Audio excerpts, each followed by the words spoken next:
Nos encontramos en la conferencia número 16 del libro de Apocalipsis con el tema en esta noche, el juicio de Jezabel. El juicio de Jezabel. Apocalipsis capítulo 2, versículo 21 al 28. Y le he dado tiempo para que se arrepienta, pero no quiere arrepentirse de su fornicación.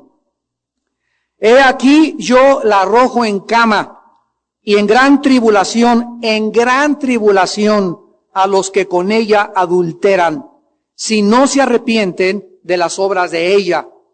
Y a sus hijos heriré de muerte, y todas las iglesias sabrán que yo soy el que escudriña la mente y el corazón, y os daré a cada uno según vuestras obras. Pero a vosotros y a los demás que están en Tiatira, a cuantos no tienen esa doctrina y no han conocido lo que ellos llaman las profundidades de Satanás, yo os digo, no os impondré otra carga. Pero lo que tenéis, retenedlo hasta que yo venga. Al que venciere y guardare mis obras hasta el fin, yo le daré autoridad sobre las naciones, y las regirá con vara de hierro, y serán quebradas como vaso de alfarero, como yo también la he recibido de mi Padre. Y le daré la estrella de la mañana. El que tiene oído, oiga lo que el Espíritu dice a las iglesias. Hace 8 días que tuvimos la última conferencia e iniciamos el mensaje a la iglesia de Tiatira, pudimos analizar que una mujer llamada Jezabel, que tuvo su inicio en el Antiguo Testamento, esposa de un rey de Israel llamado Acab, seductora, bruja, prostituta, y con todos los adjetivos que le puedas tú poner a una mujer mala y perversa. Con estas características se introdujo a la iglesia, y cuando esta mujer murió, ya vimos que la arrojaron de un balcón los eunucos. Al caer al suelo el balcón, Jezabel fue pisada por una carroza y después fue comida por los perros. Y no quedaron más que sus manos y sus pies. El espíritu que estaba dentro de esta mujer Jezabel salió al morir Jezabel. Y ese espíritu, ¿verdad?, se mete en todas las personas que anhelan controlar, que anhelan dominar, que anhelan el poder, que son ambiciosas, que quieren poner a personas debajo de ellas, que quieren imponerse ellos. Y podríamos decir también que el espíritu de Jezabel no solamente lo tienen mujeres, también lo tienen varones. Personas como Adolfo Hitler, como Saddam Hussein, personas dictatoriales, totalitarias, personas que tienen ganas de conquista, de expansión, de ser reconocidos, que ponen su foto de 3 o 4 metros, como este líder también en Corea del Norte, etcétera, etcétera. Son personas que tienen ese espíritu. Es un espíritu mezclado de brujería, de control, de dominar, de chantajear, de decir mentiras, de a través del engaño y la farsa, poder alcanzar sus ideales. Ahora, Dios en este pasaje que en esta noche vamos a estudiar, dice en el versículo 21 que a esta mujer, que además se decía profetisa, o sea, ella decía a las personas que le creían que Dios hablaba a través de ella y manipulaba a las gentes, las chantajeaba, las controlaba, las dominaba, desgraciadamente porque el líder de la iglesia de Tiatira lo estaba tolerando.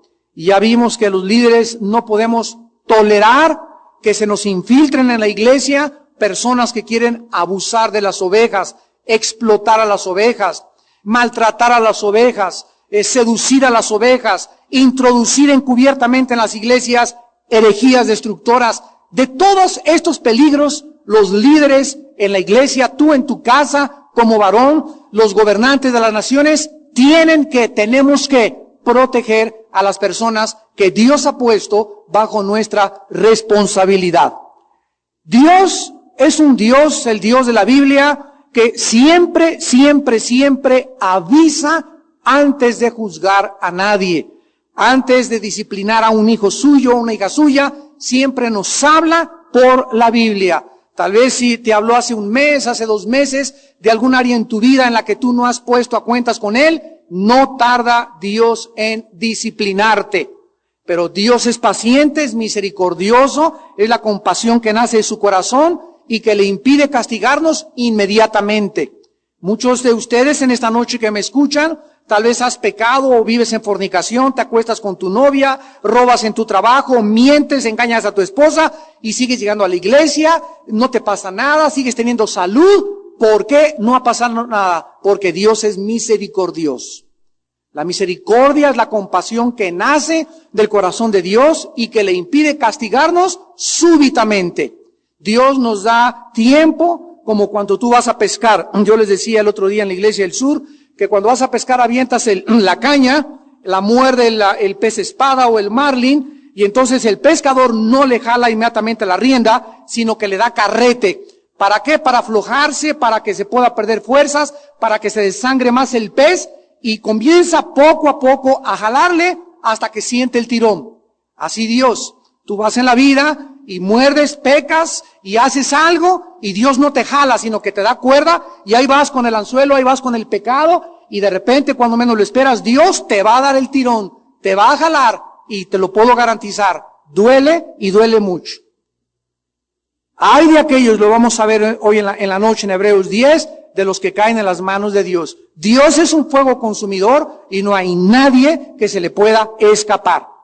Dios pues no nos juzga inmediatamente. Dice, le he dado tiempo, versículo 21, para que se arrepienta. Le he dado tiempo para que se arrepienta. Aún a las mujeres más malas, a los hombres más malos, no importan nuestros pecados, Dios nos da tiempo. ¿Se acuerdan ustedes con Sodoma y Gomorra? Mandó Dios a un ángel para que la destruyera. Y se interpuso Abraham y le dijo, Señor, ¿juzgarás a los justos con los injustos? De ninguna manera acontezca a un Dios de justicia como tú. Dios le contestó, Abraham, no lo haré. Si tú me encuentras 50 justos, perdono a Sodoma y Gomorra.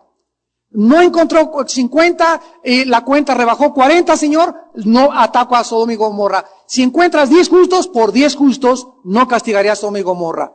¿Por qué vino el juicio contra Sodoma y Gomorra? No por el pecado de la homosexualidad, más bien porque ya no había justos que se pusieran en la brecha para impedir que los juicios de Dios cayeran. Dice en el libro de Romanos, capítulo 2, versículo 5, esta verdad. Romanos 2:5. Pero por tu dureza y por tu corazón no arrepentido. Aquí está. A Jezabel se le dio tiempo para que se arrepintiera y no se arrepintió. Aquí dice que estas personas, ¿qué cosa? Se endurecen. Cuando tú no sacas de tu vida el pecado a tiempo, cuando Dios te dice, arrepiéntete, escucha, no siempre Dios nos concederá el arrepentimiento, porque el arrepentimiento no es algo que acontezca o que nosotros decidamos cuándo arrepentirnos, sino que la Biblia dice, cuando oyes su voz, no te endurezcas. Hebreos 3, arrepiéntete. Entonces no creamos que siempre podemos, pues me voy a arrepentir mañana o pasado. No es así con Dios. Dios nos dice que si no nos arrepentimos, cuando Él nos dice, arrepiéntete, va a suceder un fenómeno en tu corazón. Te vas a comenzar a endurecer.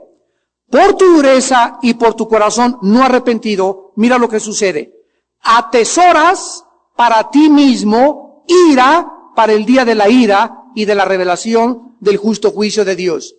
¿Qué sucede? Que una persona que no se arrepiente, comienza esta persona a amontonar sobre su vida ira, castigo, comienza a agravarse más y más. Y cuando Dios te dé el tirón y cuando Dios decida juzgarte, todos estos pecados que se han acumulado y se han juntado de tu pasado, te caerán como un torbellino en el día que menos tú lo esperes, por tu endurecimiento y tu corazón no arrepentido. Esta es la razón por la que en la segunda carta a los Corintios, segunda de Corintios capítulo 13, versículo 5, el apóstol Pablo nos amonesta, examinaos a vosotros mismos si estáis en la fe.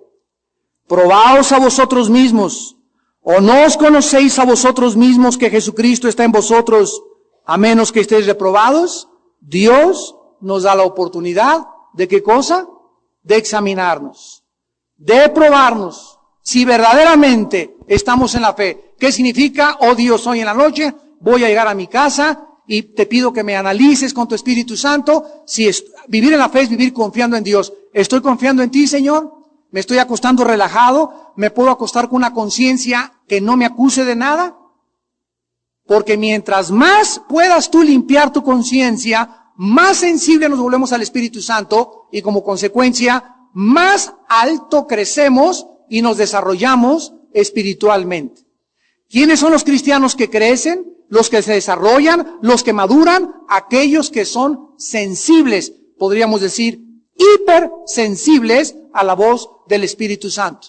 A los que detectan así la voz del Espíritu Santo y se dan cuenta que esa obra estuvo mal, que esa palabra estuvo mal, que esa acción estuvo mal, que esos pensamientos estuvieron mal y están continuamente sacando eso de su vida para que no se les amontone y no se endurezcan. Ahora Dios le da una advertencia, regresamos a Apocalipsis 2, versículos 22 y 23, a Jezabel. Y le dice así, Apocalipsis 2, 22, he aquí, yo la arrojo en cama y en gran tribulación a los que con ella adulteran, si no se arrepienten de las obras de ellos. O sea, hay un juicio contra Jezabel y esta mujer no se quiso arrepentir, pero ella tenía seguidores. Y a los seguidores, Dios se voltea ahora y les dice, a ustedes que siguen este espíritu, a ustedes que están creyendo por su falta de espiritualidad y sensibilidad, a esta mujer o a esta falsa profetisa les voy a dar tiempo para que se arrepientan. Versículo 23, y a sus hijos heriré de muerte. Y todas las iglesias sabrán que yo soy el que escudriña la mente y el corazón, y les daré a cada uno según vuestras obras. En primer lugar, dice la Biblia que esta mujer sobrepasó. Como tú también que me escuchas puedes sobrepasar los límites de la misericordia y la paciencia de Dios. Y Dios dice que la va a juzgar arrojándola en cama. ¿Qué significa esto? Esto nos habla de alguna enfermedad. Tal vez alguna enfermedad venérea que le manda Dios a esta mujer y sus amantes seguirían la misma suerte en lugar de seguir en la cama pecando y fornicando con ella. Veamos esta verdad en 1 Corintios 11, de que muchas enfermedades, amados hermanos, muchas enfermedades, no todas, muchas vienen como consecuencia de la falta de arrepentimiento. Dice 1 Corintios 11, versículo 30 al 32. Por lo cual hay muchos enfermos y debilitados entre vosotros, y muchos duermen. Si pues nos examinásemos a nosotros mismos, no seríamos, ¿qué cosa? Juzgados. Mas siendo juzgados, somos castigados. Yo he oído por ahí que dicen es que Dios no castiga a sus hijos. Bueno, aquí está un versículo que nos dice que Dios castiga también a sus hijos. Somos castigados por el Señor. ¿Para qué? Para que no seamos condenados con el mundo. ¿Qué pasó en la iglesia de Corinto? Bueno, los corintios tenían la última cena, o celebrando la Santa Cena, y entonces al tomar el cuerpo de Cristo, el pan, sabemos que en el momento de la Santa Cena, como asamblea todas las iglesias, en cualquier lugar del mundo, las veces que lo hagamos, en ese momento estamos tomando el pan y recordando que así como nuestras muelas lo mastican, así fue molido Cristo en la cruz del Calvario, porque el pan representa el cuerpo de Cristo. Cuando tomamos la copita de vino, de jugo de uva, la copa de uva representa la sangre derramada en el pacto en el cual tú y yo nos encontramos. Cuando nosotros tomamos la Santa Cena, en ese momento es sagrada. Es algo absolutamente misterioso que sucede. Yo me puedo tomar ese pancito y ese juguito de uva 5 minutos antes y no me pasa nada. Pero en el momento en que ese pan y esa copa la tomamos como una representación del cuerpo de Cristo, ese ritual, en ese momento se vuelve sagrado. Y el que se come esa galletita en pecado, dice la Biblia, puede enfermarse e inclusive morir, como le pasó Pablo a cristianos de la iglesia de Corinto. Es algo tan solemne. Entonces, ¿cuál es la solución para que cuando tomemos la cena del Señor no nos enfermemos o inclusive podamos morir antes de tiempo? Examinarnos. Por eso al tomar la cena tenemos que estar tranquilos. Padre, hoy en la mañana me surtí a mi esposa, ayer dije groserías, tengo un dinero que no he pagado, ando pidiendo prestado y no tengo para pagar. En fin, lo que tú tengas en tu corazón, sácalo, pero no te tomes la Santa Cena en pecado, porque comienzas a afrentar y a tentar, a profanar el templo de Dios que es nuestro cuerpo. Entonces vemos que Dios le da a Jezabel tiempo para arrepentirse y la arroja en cama para juzgarla con alguna enfermedad. Ahora regresamos a Apocalipsis 2 y miren ustedes de qué forma el Espíritu Santo nos revela. En el versículo 23, Apocalipsis 2, 23, nos revela uno de los propósitos por los cuales Dios tiene que juzgar a sus hijos. Y todas las iglesias sabrán que yo soy.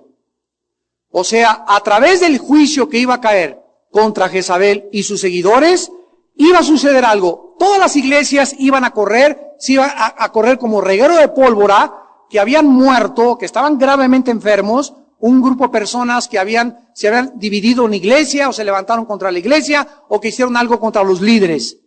¿Qué van a saber? Que Dios es el que escudriña la mente y el corazón. El castigo y la disciplina de Dios, amados santos, tiene como propósito que sepamos algo importante en esta noche, que no podemos jugar con el pecado. No podemos jugar con el pecado. Miren ustedes en Hechos capítulo 5. Versículo 10 y 11, lo que sucedió en el primer juicio de la iglesia primitiva. El primer juicio que cayó en la primera iglesia que se fundó en la Biblia, con Ananías y Zafira. Dice Hechos 5, 10 al 11, al instante cayó a los pies de él y expiró. Y cuando entraron los jóvenes, la hallaron muerta. Y la sepultaron junto a su marido, y vino gran temor sobre toda la iglesia, y sobre todos los que oyeron estas cosas. Ananías y Zafira era una pareja que se acercaron con Pedro y le dijeron, mira, Pedro, aquí está nuestro diezmo. Y Pedro, con el don de la palabra de conocimiento, pudo discernir, porque el Espíritu Santo se lo reveló, que no estaban entregando el diezmo. Y entonces Pedro les dijo, ¿para qué me echan mentiras? O sea, ¿sabes qué? Mira, Pedro, te vamos a dar la mitad, pero no digan que estamos dando todo cuando no lo están dando. Vemos que la falta de sinceridad es odiosa a los ojos de Dios. El ser deshonestos con Dios y creer que lo engañamos es una tontería increíble porque demuestra que no tenemos temor de Él en nuestro corazón. Entonces Ananías cayó muerto instantáneamente. Su esposa llegó con el mismo engaño y los dos cayeron muertos y el temor sobrevino a la iglesia. Nadie puede esconderse de la mirada de Dios. Nadie puede escaparse ni burlarse de Dios. En Isaías 29, versículo 15, dice la Biblia, ¡ay de los que se esconden de Jehová, encubriendo el consejo! Y sus obras están en tinieblas, y dicen, ¿quién nos ve? ¿Y quién nos conoce? ¡Ay, dice el Señor, de todos ustedes, que creen que pueden actuar, pecar, burlarse de mí, hacer cosas que no me agradan a escondidas! ¡Ay de ti! Porque yo sí te estoy viendo. Mis ojos ven, mis párpados examinan a los ojos de los hombres, dice el Salmo 11. Y cuando nosotros comenzamos a actuar de esa manera, haciendo cosas porque nadie nos ve, pero se nos olvida que Dios sí nos ve, actuamos de esa manera porque hemos perdido el temor de Dios. Nadie puede esconderse de la mirada de Dios que escudriña nuestra mente y nuestro corazón. Tarde o temprano lo que hiciste y lo que hice yo saldrá a la luz. Tarde o temprano. No nos escapamos ninguno del juicio de Dios. Y Dios nos da, antes de sacar públicamente tus pecados y mis pecados, nos da tiempo de arrepentirnos. Ponernos a cuentas con Él, y la sangre de Jesucristo, su Hijo, nos limpia de todo pecado. Ahora regresamos a Apocalipsis, versículos 24 y 25, y veamos ahora el consuelo del Señor. Pero a vosotros, ya aquí el Espíritu Santo está hablando dentro de esta iglesia a otro grupo de cristianos. Ya vemos que había un grupo que se juntaban con Jezabel, pero había en esa iglesia un grupo que se llama el remanente. Dios en todas las iglesias siempre ha habido un grupo, y casi siempre ha sido muy pequeño, de que son los verdaderos consagrados, los que caminan en el Espíritu, los que caminan en obediencia, cristianos que tienen el temor de Dios en sus corazones. Y ese grupo, a ese grupo pequeño, Cristo les dirige unas palabras. A ustedes y a los demás que están en Tiatira, a cuantos no tienen esa doctrina y no han conocido lo que ellos llaman las profundidades de Satanás, yo les digo, no les impondré otra carga. Dios siempre ha tenido un remanente, repito, en las iglesias. Cuando este remanente no existe, o sea, cuando en una iglesia todos están contaminados, esa iglesia no puede permanecer. Esa iglesia tiene que caer, dividirse, perderse, y como ya lo vimos en Apocalipsis capítulo 2, el mensaje a Éfeso, pierden el candelero. Dios les arrebata su testimonio, les arrebata la luz, y esa iglesia deja de ser la sal de esa colonia, la sal de esa ciudad, la sal de su país, la sal de tu casa, la sal de tus hijos. Cuando perdemos nuestro testimonio, no somos más que para ser, dice Mateo 5, pisoteados por todos los hombres. Si la sal pierde su sabor, no sirve para nada. Ahora, Dios, aparte de que ha tenido este testimonio siempre, cuando no existe, cae el juicio, como lo vimos en Sodoma y Gomorra, Dios no nos quiere tampoco que nos zambullamos y que perdamos demasiado tiempo, escúchenme, investigando profundamente a Satanás. Dice la Biblia en el versículo 24 que a los que no han conocido lo que ellos llaman las profundidades de Satanás. En la iglesia cristiana hay dos extremos. Un extremo es ignorar al diablo. No, el diablo ya no me puede hacer nada, estoy bajo la sangre de Cristo, cuidado. Porque si así fuera, Efesios 6 no nos mandaría ponernos una armadura.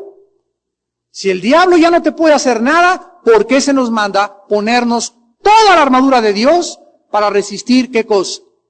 Los dardos de Satanás. Entonces, un extremo es no ignorar al diablo, y el otro extremo es darle demasiada importancia al diablo y creer que ya está en la sopa hay demonios, y meterse a la guerra espiritual y subirse al Popocatépetl y aventarle flechas a Satanás y ir a Catemaco y a corretear a los brujos. Dios nunca nos manda a perseguir a Satanás. No existe un solo versículo en el Nuevo Pacto que nos mande perseguir a Satanás. Dice en Santiago 4 que nos manda resistirlo. Nos manda evangelizar, nos manda discipular, nos manda hacer guerra espiritual y protegernos, pero no andar persiguiendo y correteando a los chamucos. Ni tampoco a Satanás. Ni estar investigue las profundidades de Satanás, porque Dios quiere que seamos ingenuos para el mal y sabios para el bien. Y cuando nos involucramos demasiado profundamente en lo que ahora se conoce como la guerra espiritual, nosotros entramos a la guerra espiritual, pudimos saber lo que era liberación, descubrimos que hay personas que tienen demonios y son reales. Mi esposa hace 3 días en la oficina de Tamar, en Toluca, tuvieron una hermana ahí tremenda, la lengua se le hacía como rosca, como dona de las Daylight, así como víbora se le hacía a la pobre hermana esta de los chamucos y los demonios que traía. O sea, nos enfrentamos continuamente con eso. Al orar por ella nadie estaba buscándola, se manifestó, ¿verdad? Lo más seguro es que venga de la brujería, pero de eso andar buscando a quién liberar y a quién sacarle demonios y creer que si sacan los demonios se soluciona tu problema, hay una grande diferencia. La Biblia nos manda crucificar la carne y echar fuera a los demonios. Pero si tú crees que solamente sacándote el espíritu de fornicación, el espíritu de glotonería, el espíritu de retortijón, el espíritu, ya te vas a arreglar, te equivocas, porque la parte que te corresponde a ti es crucificar tu carne. Entonces, una persona que no está quebrantada, que no está arrepentida, que no quiere seguir a Dios, de nada sirve echarle los demonios, porque le regresan 7 peores. Entonces, no crean ustedes que es una panacea sacarle demonios a una persona. Es una de las ayudas que Dios nos da, espirituales, para como un acto de misericordia de Dios a mucha gente que está quebrantada y que viene del ocultismo, que hizo pactos con Satanás, que vienen de la brujería, que vienen, etcétera, etcétera. Dios los ayuda y nos manifiesta a nosotros a través de las liberaciones el poder tan tremendo de estos espíritus que son reales y que cambian la personalidad de un ser humano. Un ser humano que ha vivido en desobediencia y no quiere acercarse al Señor. Entonces, no tenemos por qué profundizar en las profundidades de Satanás. Muchos cristianos que han querido pasar este límite han sufrido las consecuencias. Y han caído en herejías tremendas en la palabra de Dios. ¿Y todo por qué? Por seguir en algo que Dios no nos mandó. Tenemos una comisión, ir y predicar el Evangelio y hacer discípulos. Ese es donde debemos enfocar todos nuestros esfuerzos, todo nuestro dinero y toda nuestra salud y todo el tiempo que Dios nos dé en predicar y hacer discípulos. Las demás cosas, Dios, el diablo, si yo camino en santidad, no me tengo que preocupar por él porque tengo mi armadura puesta. No me tengo que preocupar por sus achechanzas y que me esté esperando el diablo, que una bruja me maldijo. No me tengo que preocupar porque el que habita al abrigo del Altísimo mora bajo su sombra. Y plaga no tocará tu morada, ni saeta que vuele de día. Ni de noche caerán 1000 a tu diestra y a ti no te llegará. Por cuanto en mí has puesto tu confianza, mi confianza, yo te libraré, dice el Señor. Entonces vemos que la vida cristiana es una vida de buscar, ¿qué cosa? El equilibrio. Nos vamos siempre, la naturaleza humana tiene la tendencia de irse a lenguas, dones espirituales, caerse al piso, chamucos, o nada de eso, ir en contra de todo eso, los dos extremos. Que Dios nos dé madurez para poder encontrar el equilibrio de todas las cosas. Ahora les dice Dios que no les iba a imponer, Apocalipsis 2, regresamos a Apocalipsis, versículo 24, la última frase, no les impondré otra carga. En el concilio de Jerusalén, en Hechos capítulo 15, 28 al 29, una vez que concluyeron los apóstoles que del Antiguo Testamento quedaban todos los rituales obsoletos y que nada de las cosas ceremoniales del Antiguo Testamento, ya ni la circuncisión, ni los ritos de la ceremonia, ni los sacrificios de los animales, tenían que volver a repetirse. Lo único que quedó fue que se abstuvieran de comer sangre de ahogado, o sea, un animal, antes de meterlo al agua y ahogarlo y comértelo. Hay que cortarle el pescuezo al animal, desangrarlo y comer siempre la comida sin sangre. Esto quedó vigente bajo el nuevo pacto y que nos alejáramos de fornicación. Entonces el Espíritu Santo le dijo a los apóstoles, no les voy a poner más cargas. Y esto es precisamente lo que Cristo quería darle a la iglesia de Tatira. Les exhorta a que ellos hagan lo mismo. Él no les iba a imponer otra carga más.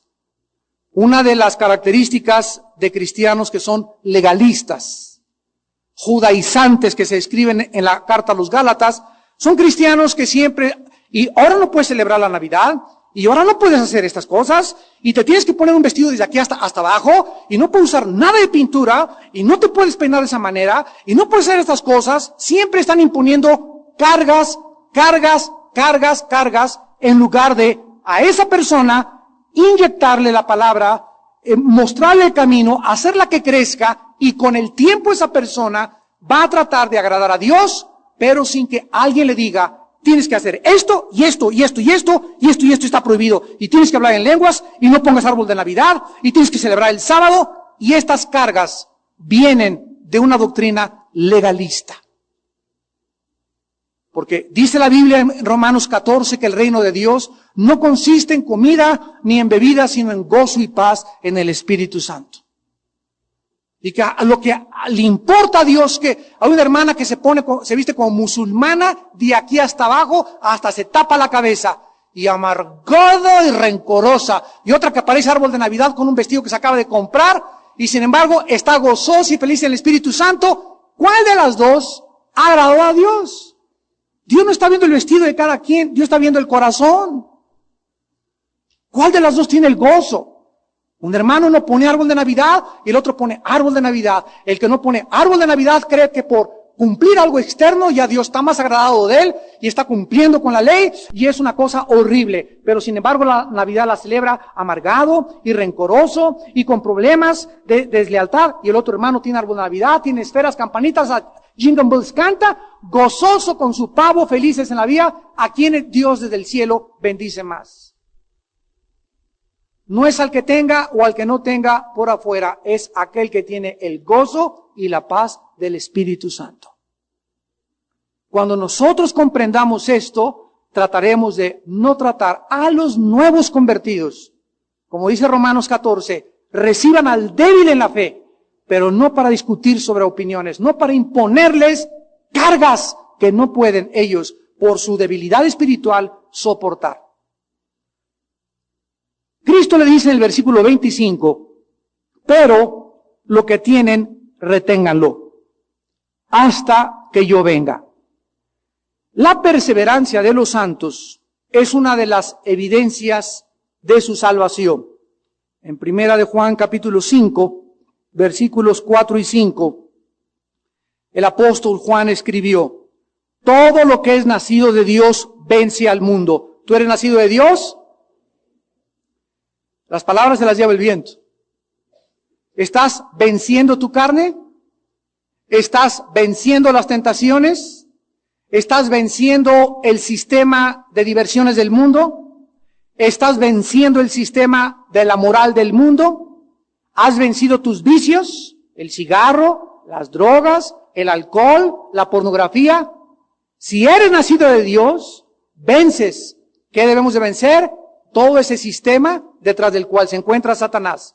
Y cuando un cristiano se encuentra con que ya vencí esto, y aquello, y aquello, y aquello, es un cristiano que comienza a ir de victoria en victoria. ¿Por qué va de victoria en victoria? ¿Por qué va venciendo? ¿Por qué cada día tiene más victoria contra su carne, más control de sus pensamientos? Porque es nacido de Dios. Así que si tú dices ahorita amén, amén, y soy cristiano, y nacido de Dios, y tienes derrotas que no has podido, y batallas que no has podido vencer desde hace 2 o 3 años. Yo conozco cristianos que tienen 4 o 5 años y siguen fumando. Ahí está un cristiano con una batalla que no ha podido librar y no ha podido vencer. Está bien que el primer año de tu vida cristiana todavía tengas luchas, pero un cristiano que tiene 2 o 3 años en Cristo y sigue fumando y sigue fornicando y practicando la fornicación y la pornografía, se puede dudar que sea nacido de Dios. Porque todo lo que es nacido de Dios vence al mundo. Y esta es, dice la Biblia, la victoria que ha vencido al mundo, nuestra fe. Es esa confianza precisamente que mantenemos diario en Dios y en su palabra.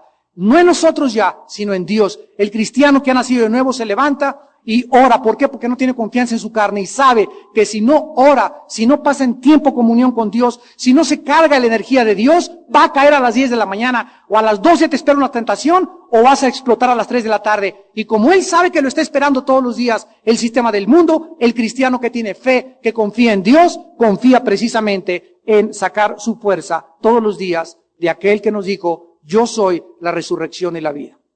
Y separado de mí, nada podrás hacer. Ahora, la promesa en el versículo 26 al 29 de Apocalipsis 2 es que a los vencedores, al que venciere y guardare mis obras hasta el fin, le daré autoridad sobre las naciones y las regirá con vara de hierro. Esta promesa fue sacada del Salmo 2, versículos del 7 al 9. Dice el Salmo 2, del 7 al 9. Yo publicaré el decreto, Jehová me ha dicho, mi hijo eres tú. Yo te engendré hoy. Pídeme y te daré por herencia a las naciones y como posesión tuya los confines de la tierra. Los quebrantarás con vara de hierro, como vasija de alfarero, los desmenuzarás. ¿A quién en el Salmo 2 se le da la promesa? A Jesús, al Hijo de Dios. Y aquí el Hijo de Dios nos dice a nosotros, a los que venzamos, que tendremos autoridad sobre las naciones. ¿Qué significa esto? Que cuando se acabe este mundo que nosotros conocemos, y cuando ya no haya este mar que nosotros conocemos, cuando las rosas ya no tengan espinas, los alacranes no tengan veneno, las víboras ya no piquen tampoco, y las cobras puedan acostarse con un bebé, los leones pierdan su ferocidad, las hienas y los animales salvajes ya no agredan al hombre. Cuando todo esto suceda y se cambie la ecología, habrá en este globo terráqueo, en este mismo planeta, habrá división de naciones. Si creemos que la muerte es irnos al cielo con una arpa, una limonada, y etcétera, etcétera, estamos muy equivocados.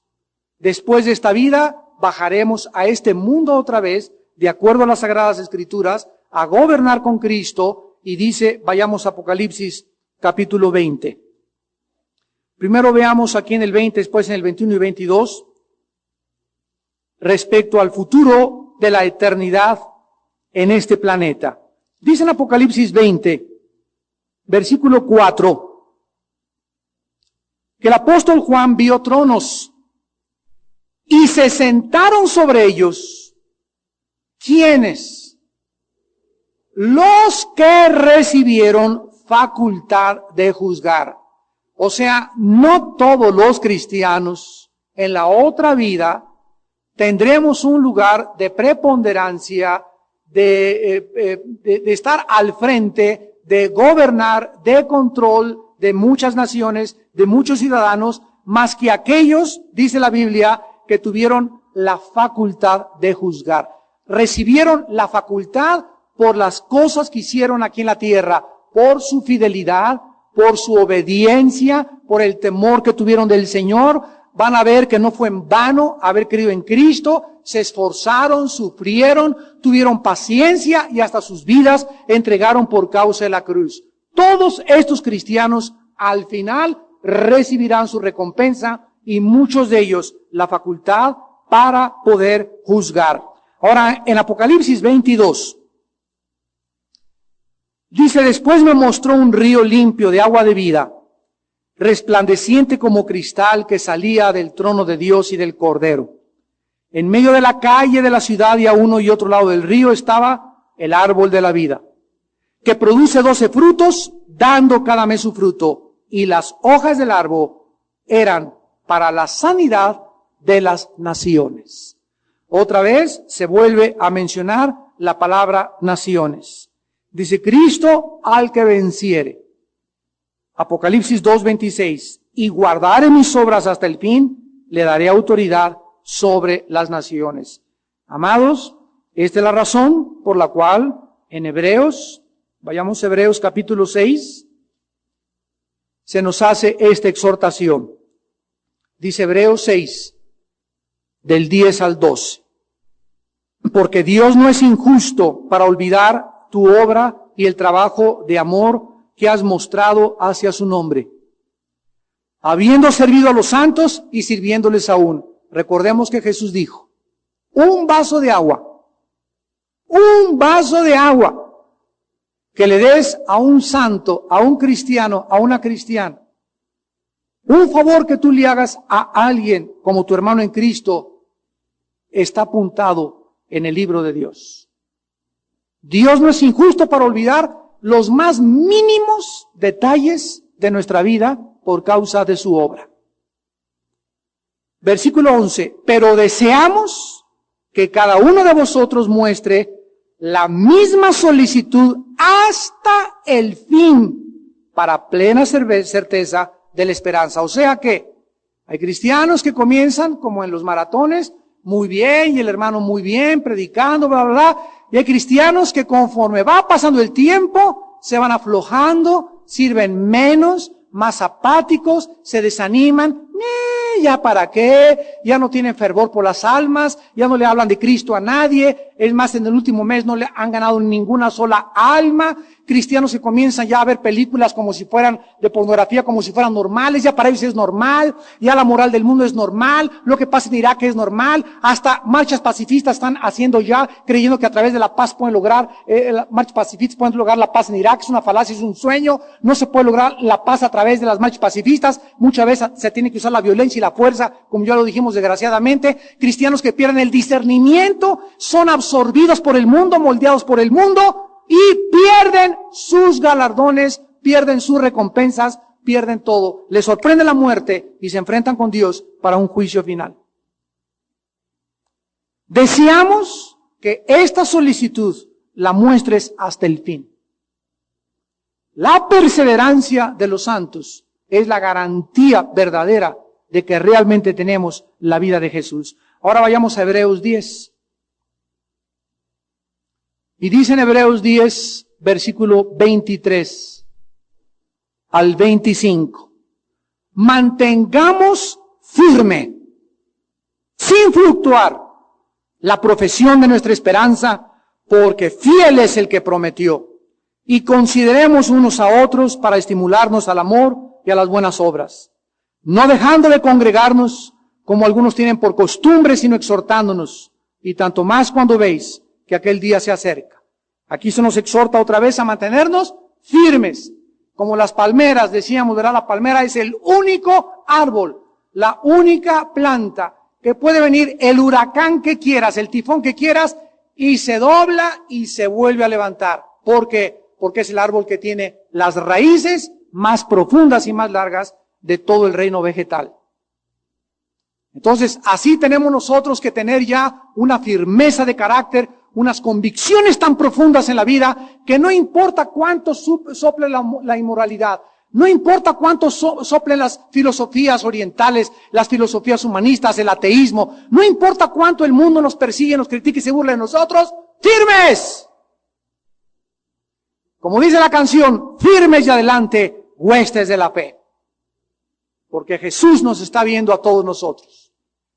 Y dice en Hebreos 10:35, no perdáis pues vuestra confianza, que tiene grande galardón. Porque os es necesaria la paciencia, para que habiendo hecho la voluntad de Dios, obtengáis la promesa. Para que habiendo hecho la voluntad de Dios, obtengáis la promesa. Porque aún un poquito, y el que ha de venir vendrá y no tardará. Mas el justo vivirá por la fe, y si retrocediere, no agradará mi alma. Pero nosotros no somos de los que retroceden para perdición, sino de los que tienen fe para preservación del alma. ¿Quiénes son aquellos que retroceden? Los que nunca fueron salvos. E inmediatamente la autora a esta carta dice, pero nosotros no somos de esos. ¿Por qué? Porque dice Juan, los que han nacido de Dios, vence al mundo. Si tú eres nacido de Dios, vas a tener caídas, te van a tumbar del caballo. Si es cierto, nos desanimamos, somos sujetos a depresiones, podemos caer en pecado, pero no vivimos en el pecado, no nos revolcamos en el pecado, no tenemos ya 6 meses deprimidos, porque estamos rodeados de tribulaciones, pero no angustiados, perseguidos, mas no desamparados, derribados, pero nunca destruidos. ¿Por qué? Porque hemos nacido de Dios. Y tenemos un espíritu que no es de cobardía, es un espíritu de poder, de amor y dominio propio. Por eso nosotros tenemos que demostrar con nuestra perseverancia, con nuestra solicitud, con nuestro ánimo, que te tumban, te levantas y tuviste una falla y sigues caminando. Este hecho de que sigas caminando y a pesar de que has tenido heridas y te han herido en la batalla y has tenido problemas, demuestra que eres hijo de Dios. Pero si dices que eres cristiano y tienes caído 6 meses, y 1 año ahí quejándote y ya estás otra vez en la vida, ya te regresaste al mundo, ya te regresaste a las cantinas, nunca tuviste la salvación. Salieron de nosotros, pero no eran de nosotros, dice 1 Juan 2. Porque si hubieran sido de nosotros, hubieran permanecido con nosotros. Salieron para que se manifestara que no todos son de nosotros. Y el ejemplo más grande es Judas. Ahora dice Dios en el versículo 28, Apocalipsis 2:28, que además le dará la estrella de la mañana. Ustedes saben que en Apocalipsis 22:16, Cristo es llamado la estrella de la mañana. ¿Qué significa que a los vencedores se les dará la estrella de la mañana? Bueno, el libro de Daniel 12 nos va a ayudar en el versículo 2 y 3. Dice Daniel 12 del 2 y 3. Muchos de los que duermen en el polvo de la tierra serán despertados, unos para vida eterna y otros para vergüenza y confusión perpetua. Los entendidos resplandecerán como el resplandor del firmamento, y los que enseñan la justicia a la multitud, como quienes, las estrellas a perpetua eternidad. Noten ustedes aquí en Daniel 12 también, que dice en el versículo 10, está hablando de los últimos tiempos, Daniel, proféticamente, muchos serán limpios y emblanquecidos y purificados. Ahorita hay limpieza, los que están limpios van a ser aún más podados, emblanquecidos, y aún Dios está purificándolos más y más y más y más, por lo que se viene del mundo. Los impíos procederán impíamente, y ninguno de los impíos entenderá, pero los entendidos comprenderán. Los entendidos, regresamos al versículo de Daniel, versículo 3, resplandecerán como el resplandor del firmamento. Escucha, cuando tú creces en el Señor y maduras en Cristo y tienes el temor de Él y luchas y avanzas y no te desanimas, ¿sabes lo que sucede? Que el Espíritu Santo nos da más entendimiento de la Biblia.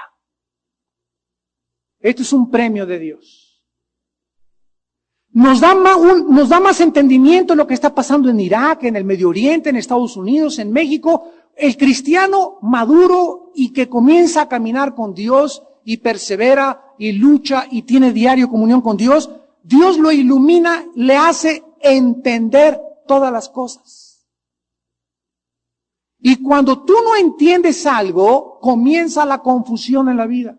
Es horrible vivir en algo, no entender esto que está pasando, no entender aquello, porque si no entiendo algo, me frustro, me echo para atrás, y muchas veces esta falta de entendimiento proviene de tu falta de entrega y consagración al Espíritu de Dios. Los entendidos resplandecerán. El entendimiento hace que brillemos más. Hay una glow en los cristianos entendidos. Tú ves, hay hermanas que no necesitas hablar con ellas. O sea, hay algo especial en esos cristianos, ¿verdad? Que hasta muchas veces te infunden temores cristianos. Yo he entrado con hombres de Dios que solamente su misma presencia me impacta. Una vez, uno de los hombres que más impactaron mi vida fue el doctor Billy Graham. Estuve con él traduciéndole como intérprete en México en su cruzada con el presidente López Portillo, y estuve, gracias a Dios, conviviendo con él. Después me invitó a Acapulco. Tuve el privilegio de estar 2 días enteros con el doctor Billy Graham en Acapulco, mi hermano Alejandro y yo en un bungalow que le prestaron a él. Y se imaginan nada más el banquete solamente de estar con este hombre de Dios. Pero era una persona que yo me acercaba a él y tenía una mirada que me miraba, me impactaba, como que había mucha santidad en él. Y esto me mostró a mí que sí hay hombres que tienen esta santidad. Esto impactó mi vida, me mostró que, y le dije, Padre, yo quiero hacer así, yo quiero tener esa santidad, quiero tener esa consagración, porque él es un gran ejemplo de un hombre íntegro que ha demostrado que verdaderamente hay santidad en la vida con Dios. Y cuando nosotros entendemos esto es porque hay consagración y hay resplandor. Los entendidos resplandecerán. Serán luces en el mundo, serán como estrellas en el mundo. Por eso dice Cristo, al que venza le daré la estrella de la mañana. Los justos brillarán como las estrellas en el día de Cristo. Para resumir, el mensaje a la iglesia de Tiatira, el juicio tan grande que caerá contra los que no se arrepientan, enfermedades, muerte prematura, inclusive, etcétera, etcétera, vemos que habrá un grande contraste en los tiempos que estamos viviendo. Por un lado, los redimidos, actualmente los cristianos, somos ignorados, despreciados, perseguidos por el mundo. Pero en la gloria venidera, la Biblia dice que la gloria de los redimidos se manifestará universalmente. Y brillarán con la gloria que proviene del Señor Jesucristo, con el Shekinah, la gloria misma de Dios, brillaremos. Ahorita el mundo, háganse un lado, y usted no tiene nada que opinar, no saben nada, vendrá el tiempo cuando será totalmente lo contrario. Y este día, que es el día de Jesucristo, solamente lo esperarán aquellos que se purifican a sí mismos, así como Él también es puro. Oremos. Señor, te damos gracias por tu palabra en primer lugar en esta noche, y te damos gracias por seguirnos en tu paciencia, exhortando, llamando al arrepentimiento, para que podamos presentarnos irreprensibles en santidad y sin mancha en el día de Jesucristo. Padre, te pedimos en esta noche que en todas las áreas en que tu Espíritu Santo, a través de la Biblia, nos ha mostrado que estamos mal contigo, hoy en este momento que hemos oído tu palabra, podamos tener una reacción positiva de un arrepentimiento profundo nacido de nuestro corazón. No un arrepentimiento superficial, sino un dolor verdadero por ofenderte, por no vivir la vida que tú quieres que vivamos y por creer que podemos tener otra oportunidad cuando tal vez el día de mañana tú nos llames a casa. Señor, te damos gracias porque en esta noche tú estás invitando a otras personas que nunca te han conocido a venir a la cruz. Ustedes que nos ven a través de la televisión, yo los invito en esta noche a que hagan la paz con Dios. A que vengas a una cruz donde Dios, mediante la crucifixión de su Hijo Jesucristo, nos decía que te amaba y que me amaba, y donde la muerte de su Hijo Jesús nos mostraba su justicia y el odio de Dios. Así es, el odio de Dios tan profundo por el pecado. Dios odia tanto el pecado que su Hijo tuvo que pagar y proveer la medicina para nuestra redención eterna. ¿Qué tengo que hacer? Me preguntarás, para venir a Cristo en esta noche. Número 1, arrepiéntete. Arrepentirte es ir caminando en un camino y en esta noche darte la media vuelta y caminar en sentido contrario. Caminar hacia el monte Calvario donde Dios te perdona. Es en la cruz donde el ser humano encuentra el perdón de sus pecados. Arrepentirte es reconocer que estabas equivocada, que tu vida no es lo que Dios quiere que sea. Si no reconoces que estás mal en tu vida, no estás arrepentido. En segundo lugar, solamente cree en Jesucristo, que Él es el que murió en la cruz en tu lugar, que Él es el Mesías de Dios, que no hay otro nombre dado bajo el cielo a los hombres en quien podamos ser salvos, más que en el nombre de Jesús. Y en tercer lugar, invítala a tu corazón y con estas palabras. Dile ahí desde tu lugar donde tú te encuentras, en tu casa, en la sala, en la cárcel, en el hospital. Dile: Señor mío y Dios mío, perdóname mis pecados. Me arrepiento de mi vida profundamente. He vivido una vida equivocada y sé que ya no puedo vivir de esta manera. Te pido que me perdones, no por mis méritos o por mis buenas obras, sino por lo que tu Hijo Jesucristo hizo en esa cruz. Porque en este momento creo que Él pagó en esa cruz por mis pecados. Creo que Él con su sangre me da la vida eterna y creo que Él es el único mediador, el único Mesías, la única esperanza para mi propia vida. Señor Jesús, en este instante te pido que entres a mi corazón como mi Señor y Salvador. Lávame y hazme la persona que tú quieres que yo sea, porque te entrego mi vida en este momento, para la gloria de tu nombre. Amén.